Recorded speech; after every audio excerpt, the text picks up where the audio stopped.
response to this application by the state, who said that they are okay with having the officer examined, but they requested that this officer is cross-examined in a closed door, and did submit it before the court that the public is locked out and the press is locked out of the cross-examination. This application was, of course, first, of course, rejected by the state and rather the defense, and but this was later okayed by the judge, the magistrate in this court, who later requested for about 30 minutes of a break when, of course, and they had to go and hear this application or cross-examine the officer, and right now, this time they are heading back in the courts. Like you can see, Dr. Kizza Besigye returning ahead of the court session that is coming back to see the application, whether it will be granted or not. Back to you, Mildred, at the Political Command Center.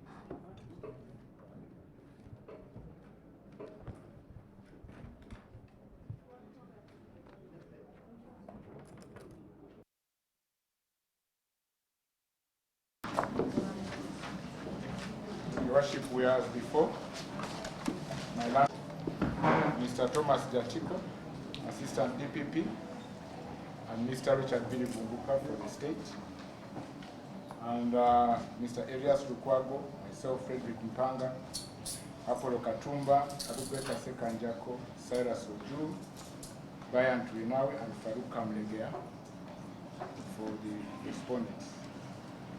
Your Worship, just before my colleagues come, because they haven't started, so just so that we don't take them by ambush, we just thought we should emphasize. No, my lord, I think at this level, with all due respect, it is the respondent that, or the applicant, the respondent in that application, that made a prayer for standover to make a reply.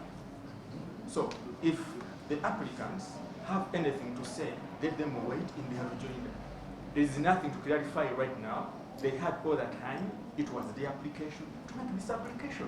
It looks weird for the applicant to come and say, before he comes, let me clarify. We are ready to respond, and we are ready, my lord, Your Worship. Your Worship, what if we want to submit an authority? It should have been submitted that time. My lord and Your Worship, I think it's a court of law, and we can seek leave of court. Mr. Billy Bumbuka, even though he has the might of the state, is just like us, he's ordinary. So he shouldn't assume that because he has the comfort of an office of DPP, he can come here and push us around. I am seeking leave of court to address court before he comes on, because it will help him, he wouldn't be prejudiced, Your Worship. I am seeking leave of court, Your Worship. Your Worship, there is nothing to seek leave on. First of all, this court has a discretion to grant leave or not. There was an application which was made by Senior Counsel Lukwago, and he ably submitted. He shook this court in his submissions. And that's the reason why we applied for a standover, to have our response. It is therefore not fair for them to make bad and good their own case before we respond. Let them allow us to respond. There's nothing we need from the applicants to help us. It is the application, so we pray that the application for leave to make clarification is denied, so that we respond, because they have time to rejoin.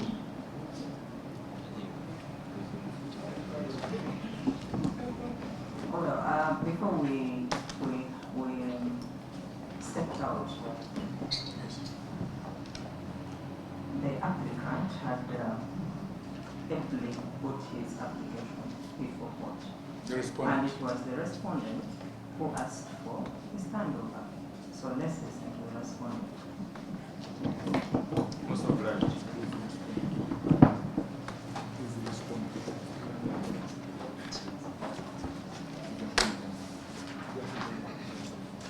Josh, in response to the application,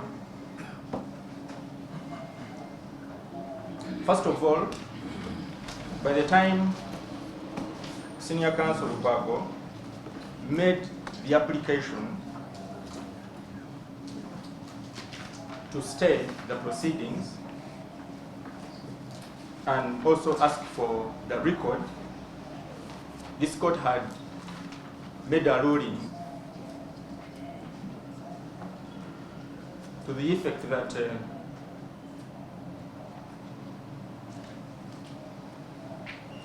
the application number 01 of 2025 be heard in chambers.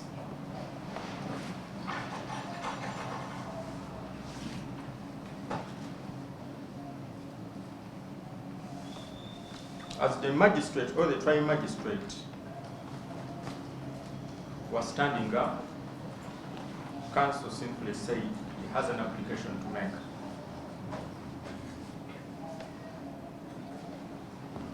That in itself was irregular.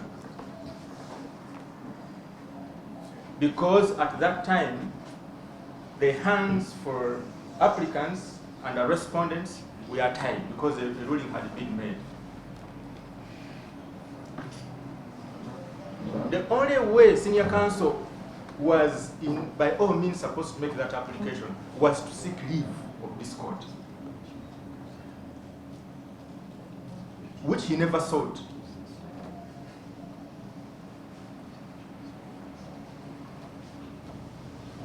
That in itself hits the applicant's hands down. That said,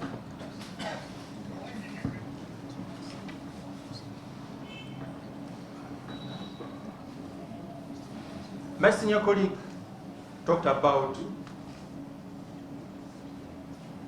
so many things, including jeopardizing the case for the applicants. However, we are on record as prosecution for ensuring an expeditious trial, an expeditious investigation in this matter. We wish this court to take a note of the fact that the prosecution is being twisted by the accused persons, in which case the intention is to delay both the investigations and the trial. So, on the other hand, as the prosecution is trying to execute its mandate, it is being blocked, it's being frustrated, it's being twisted by the defense, which shouldn't have been the case. We expected the defense to be the main facilitators of the first investigations and the trial of this matter, but we are surprised.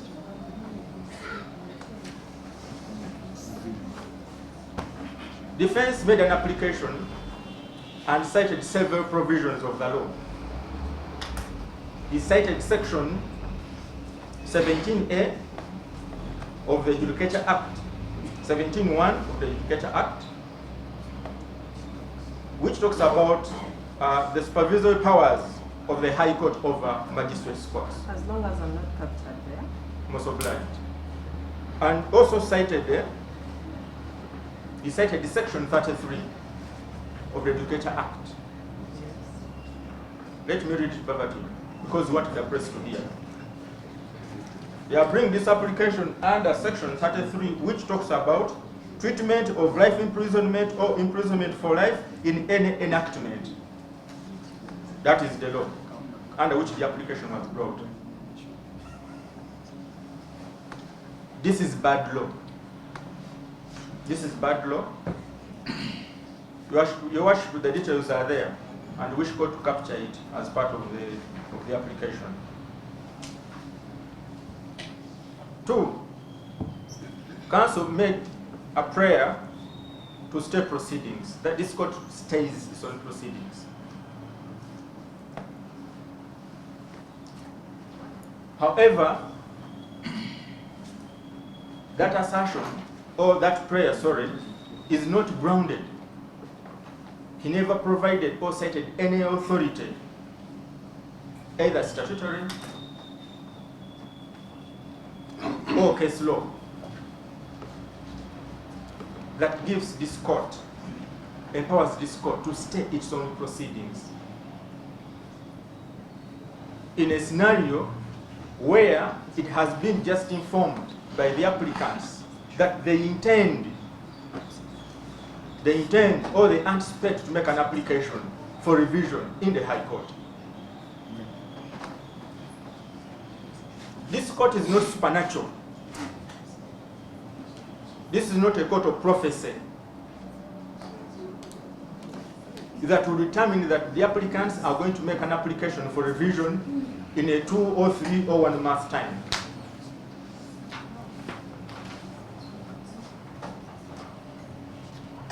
The only court that has the powers to stay the proceedings before this court is the court that is doing the revision. And therefore, the applicants to that effect in this application should first of all have sought that order from the court that will hear the application for revision. Because that court has control over proceedings before it. And therefore, it can tell the timelines that the said application will be heard and disposed. Which luxury, your worship, this court doesn't have.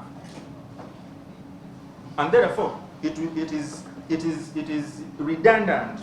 It is a redundant prayer to ask for stay of proceedings in a lower court.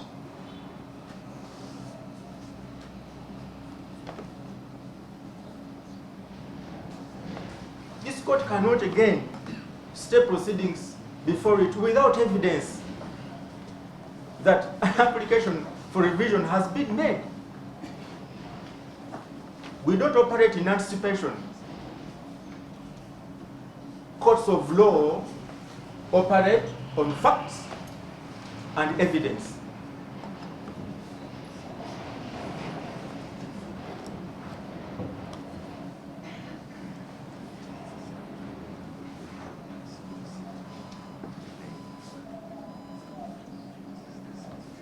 So the issue is, what if the applicants file the application for revision after 1 year?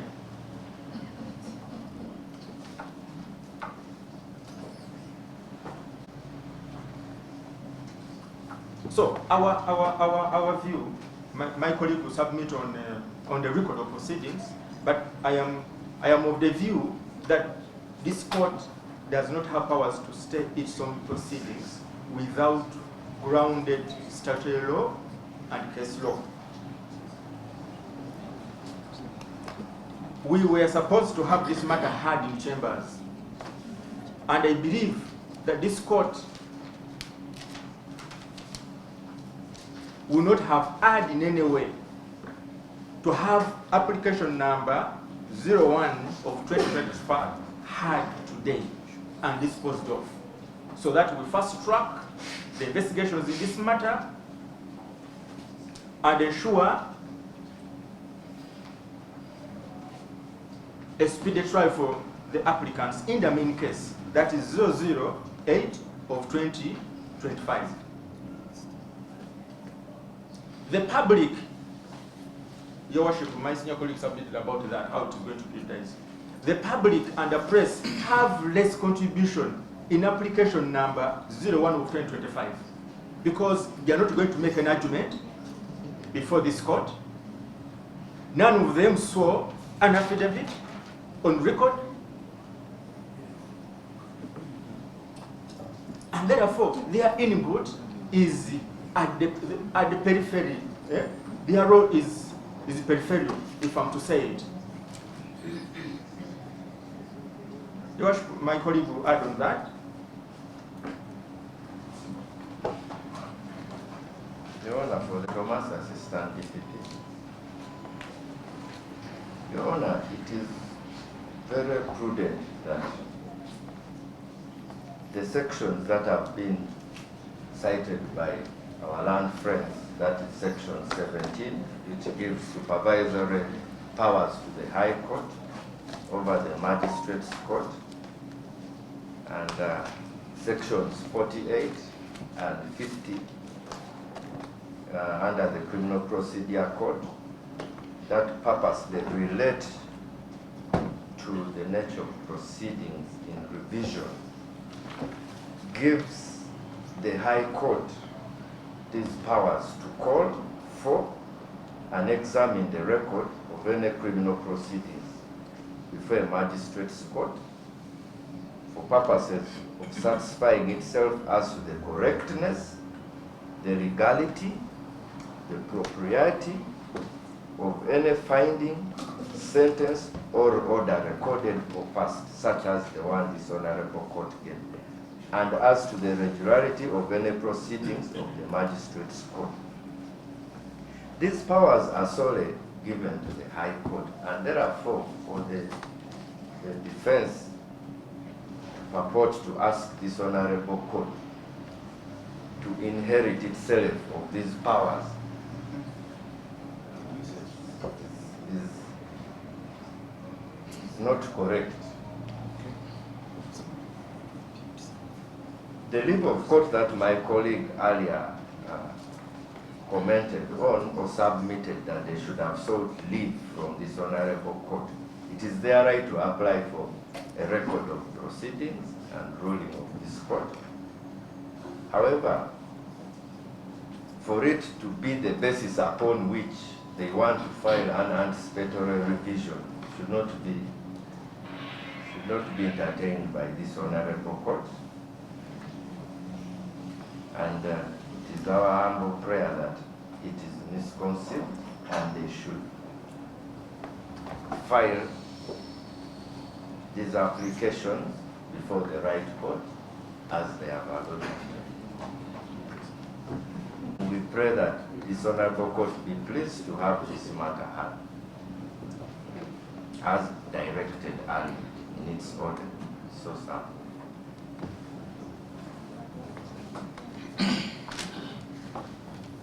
Thank you, Your Worship.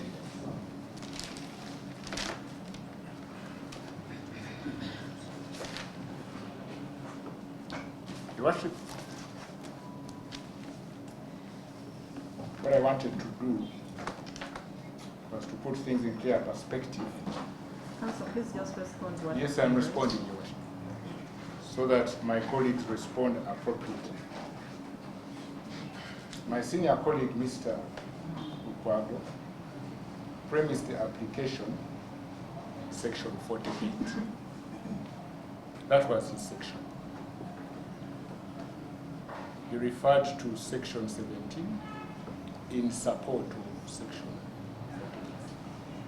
What he said was that he had instructions to refer the matter to revision.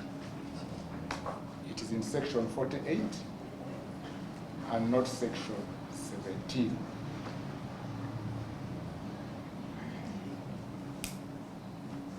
Your Worship, under the Judicature Criminal Procedure Application Rules, SI 13-8, that process can be commenced by letter.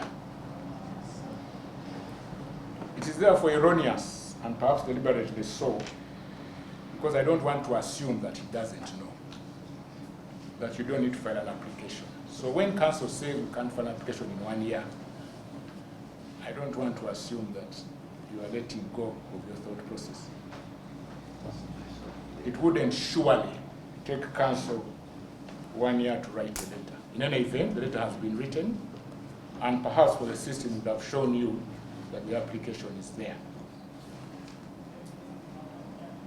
Your Worship, the instructions of the applicants are to seek a revision, not an appeal. The sections cited do not require leave of this court, and we need to be emphatic. We are not here to ask for permission of this court. It is a right to refer the matter to revision. It is nowhere indicated that we must seek permission of this court. So again, because I know that Mr. Billy knows this, I don't want to assume that circumstances are causing him to do what is wrong, especially when it's still the early part of the month, when all of us have just been paid. So let counsel please restrain to the matters that are now before court. Your Worship, I agree. It is my style to be emphatic that when the government has injected resources, we ought to do the right thing, because that's what we are called to do.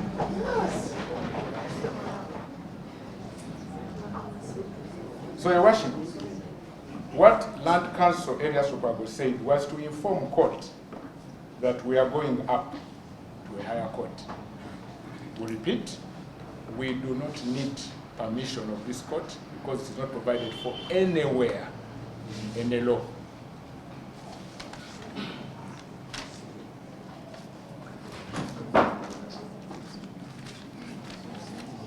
It also ought to be remembered, Your Worship, because Council has said we should have filed an application. We don't have the benefit of lead cars like him. This matter was stood over for 30 minutes. We could not go away to file an application and come back to this court in 30 minutes. We were just good-mannered to say we are going to a higher court. Please hold on until the higher court makes a pronouncement about the matter. My colleagues referred to the lack of an authority. It is what I was going to refer to when he quickly stopped me. Unfortunately, now that he stopped me, he wouldn't have an opportunity to respond to it because he would have, had he only been a little patient. Your Worship,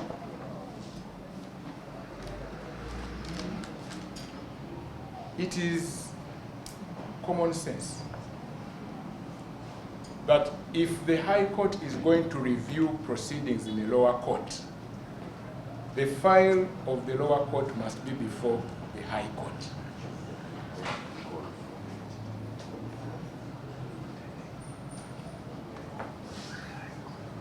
So when the application is filed, as it will indeed be filed today, the High Court will make a pronouncement to call the file.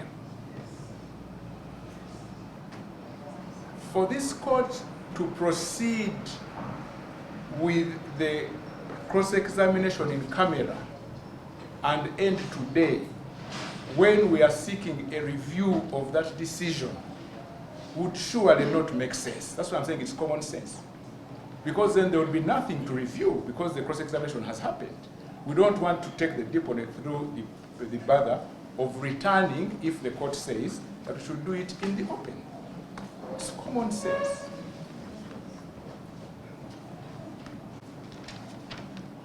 Your Worship, also,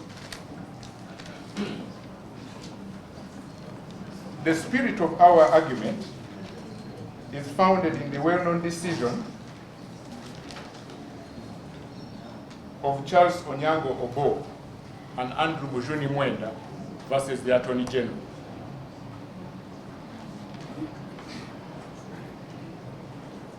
Your Worship, is the one I wanted to point my colleague to when he said I shouldn't. In that court, my Lord, it is Constitutional Appeal number 2 of 2002, Supreme Court of Uganda. His earlier submission was that the High Court doesn't bind this court. I hope you will agree that the Supreme Court binds this court. Your Worship, in that decision, the Honorable Justice Mulenga, RIP, who delivered the lead judgment, said that when a court seized with a matter becomes aware that the proceedings are under challenge or are going to be a subject of a challenge, it must wait for the decision of the higher court. The rationale is to avoid a travesty of justice and to avoid applying the law or taking action whose validity is questionable. In other words, it should wait for the higher court to make a pronouncement as to whether it should continue or not continue. That is what we are saying. We are going to the High Court, which, in as far as we know, is higher than this court, and it is only good, even for the record and the judicial officer, to wait for the higher court. Your Worship, we want to avoid a scenario, as happened in the decision of the Honorable Moses Kasibante and Parminda C, where the lower court went ahead to conduct a recount, despite the matters being challenged by the High Court before the Honorable Justice V.F. Musoke Chibuka, RIP, whereby the judicial officer at the lower court became a subject of disciplinary proceedings. We want to avoid that scenario and say that let the court wait and we go to the High Court. We are reminded, my Your Worship, and we go to section 50, subsection 2 of the Criminal Procedure Act. Your Worship, the position of that section, section 50, subsection 2, is that a review cannot take place without the DPP being heard. So those proceedings of under review, these ones which are going to be under review, are going to involve the DPP.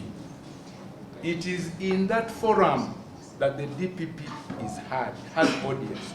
The DPP cannot object to an accused person seeking to enforce their right. It is wrong. I want to assume that if my two colleagues were in the dock, they would be ashamed and angry at someone standing in their way of enforcing their right.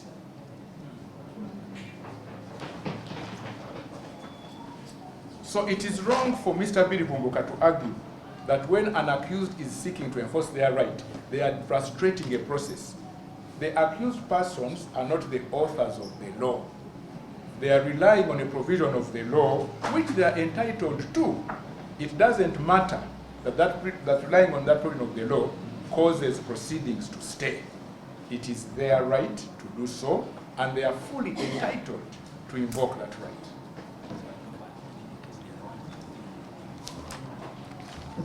In any case, Your Worship, unlike the state and these two representatives here, it is the accused persons who have no liberty. So if the delay is going to cause them to go back to prison, I shudder to think of the concern of Mr. Billy Bumbuka. They are taking the risk of sacrificing their liberty to see that the right thing is done, and they are empowered fully and to invoke their right. Your Worship, I wish to conclude.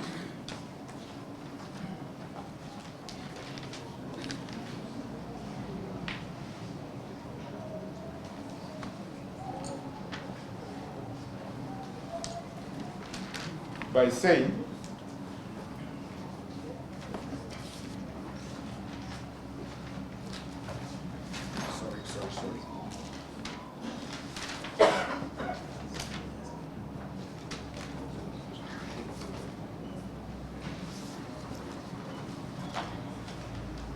that the arguments by my colleagues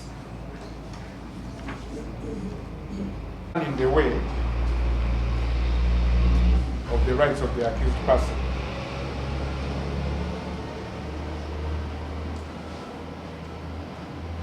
The rights are provided for by law. They don't have their liberty. If they choose to invoke that right,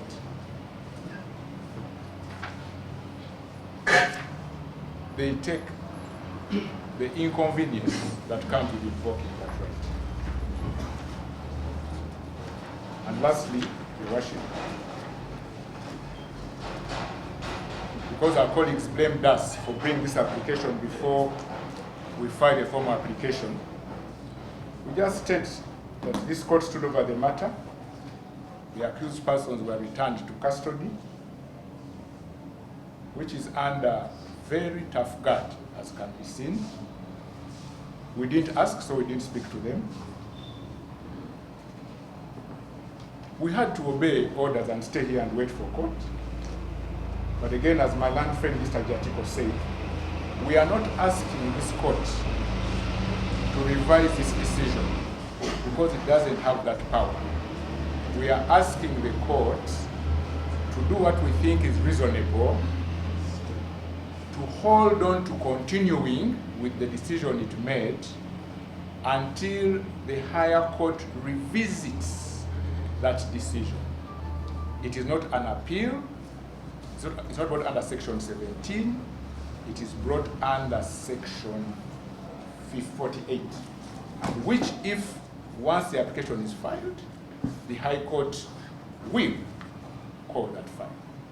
So it is not proper, Your Worship, to take your time to sit in an application, to hear cross-examination, when there is a possibility that those proceedings will be recalled if the court agrees that the hearing should not proceed in coming.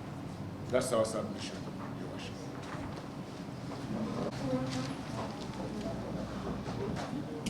Some brief supplement with that, Your Worship. In respect to only two issues. One, the jurisdiction of this honorable court in regards to stay of its own proceedings. Our friends across the aisle argued that we did not cite any provision enjoining this court to stay its own proceedings. In other words, they are suggesting there is a vacuum. We strongly contend the framers of the law did not leave any vacuum in that regard. On the contrary, Your Worship, this court has unfettered powers to manage its own proceedings and processes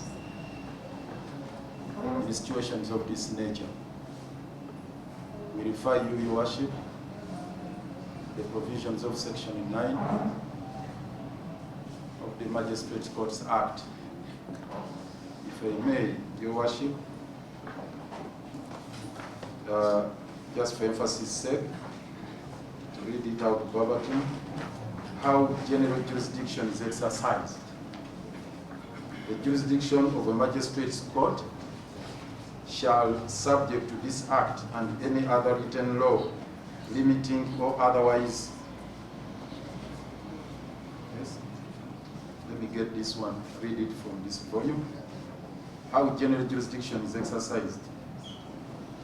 The jurisdiction of a magistrate's court shall, subject to this act and any other written law, limiting or otherwise relating to the jurisdiction of that court or of the presiding magistrate, be exercised in conformity with the law with which the High Court is required to conform in exercising its jurisdiction by the Judicature Act.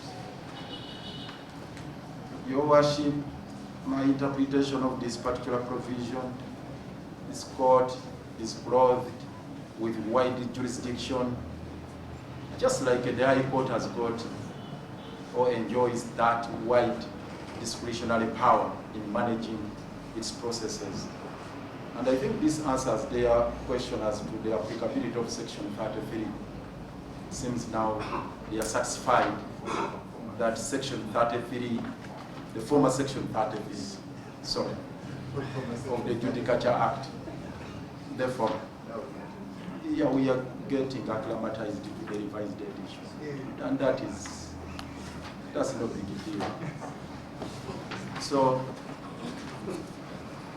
Your Worship, the wide discretionary powers enjoyed by the High Court under the Judicature Act are the same discretionary powers vested in this Honorable Court, including powers to stay its own proceedings. And this reinforces the issue of logic that my learned friend succinctly submitted on in that particular regard. And that also resonates with the spirit of Section 43 of the Judicature Act. That is the former provision 33. I wish to correct that, Your Worship. Having said that, Your Worship, just to re-emphasize because now they argue that what if it takes a year before we file? That again brings me to the powers under Section 9 of this Magistrate to manage its own proceedings. Your Worship, you have powers to set timelines. To say, yes, we recognize you have a right to seek for the intervention of the Superior Court by way of revision, but it's not an open check. And of course, we can draw parallels with appeals. That's why even appeals have got timelines, that you have a right to appeal within 14 days. You have a right to appeal within 30 days. So it's very simple here for the court to invoke its powers under Section 9 and 43 of the Section 9 of the Magistrate Courts Act and 43 of the Judicature Act to say, yes, we recognize you have the right, and you have clearly indicated that you are pursuing that right. We are adjourning these proceedings for a period of 2 weeks, those are 14 days, within which that right should be exercised. And in that way, justice will be done. But now look at the absurdity. If you were to deny that right now you retreat to the chambers, you go ahead with cross-examination, but still tell the accused persons or the applicants in this matter that you have a right to seek for revision of my order, when actually you have proceeded with the cross-examination. Would that really make sense? This is what we are trying to avert, Your Worship. That actually, if you proceeded that way, Your Worship, you'll be rendering the right to seek for revision illusory. It will be nugatory. It will be useless. And that will be a travesty. And that's what we're trying to challenge. And actually, it will make matters worse. And it will reinforce further our application for revision if you proceeded, Your Worship. To reinforce it. Counsel, you said you had 2 points. That's hard. Have you got the next? The last one, Your Worship, the accusations made against us. Very, very unfair. I don't know the words Mr. Balivumbuka used. Arm twisting, blackmailing, doing this. He used lots of words. I think they were very, very uncalled for. Very, very uncalled for. I think he owes us an apology. He should retract those statements with an apology. We are here to facilitate this court to dispense justice, not to block the way to justice. If anything, actually, it's our client who are craving justice, who are interested in having justice done to them. This is not justice to Mr. Balivumbuka. It's not justice to any of this, but it is justice to the applicants here. So it would be very, very unfair, grossly unfair, to tell the accused persons who are seeking to enforce their rights, to get justice, that they are twisting in court, that they are blackmailing court. Very, very unfair. So I pray that he reflects on this, and before ruling is made, he accepts to have that expanded from the record. I am appealing to his good self and conscience, and to his conscience. I do so pray, Your Worship.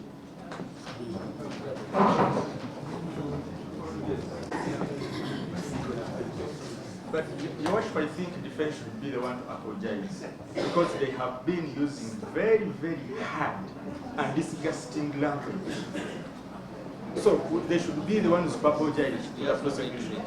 We have nothing to apologize in this respect. We are being more cordial, we are being courteous, we are being professional, to mention but a few. And God and the public can attest to this.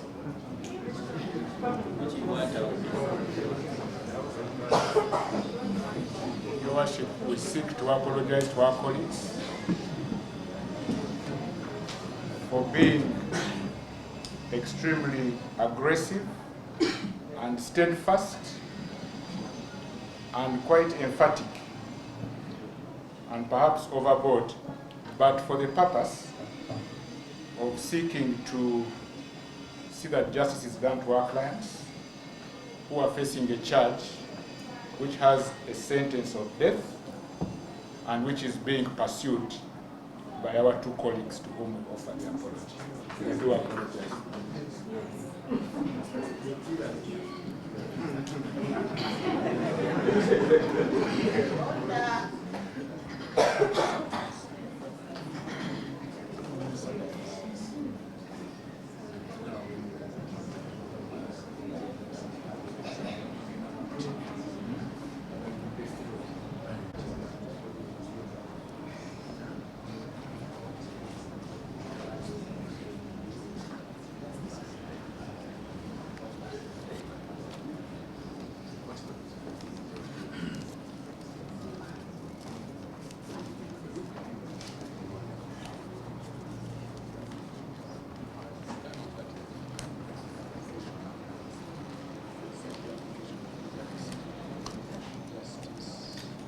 From both parties involved, it's true that the application for revision is not yet filed and therefore anticipatory at this point in time. The normal procedure, as defense has put it, is to file at High Court, which calls for the record. They have, however, indicated that time is of the essence, and since the court made the ruling this very day to proceed with the cross-examination, should court continue with the hearing of the said application, the rights of the accused to apply for revision will be tramped upon. Yes, this court can stay its own proceedings, but only upon proof of an application at High Court, for which the High Court itself will call for the file, not in cases of anticipatory matters to be filed. However, to enable the accused persons exercise the right, this court shall adjourn this matter for mention to the 30th of April, 2025.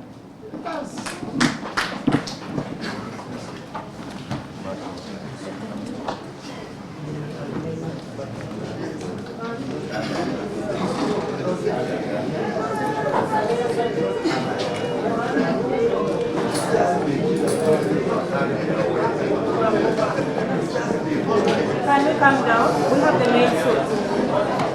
Order, please. We have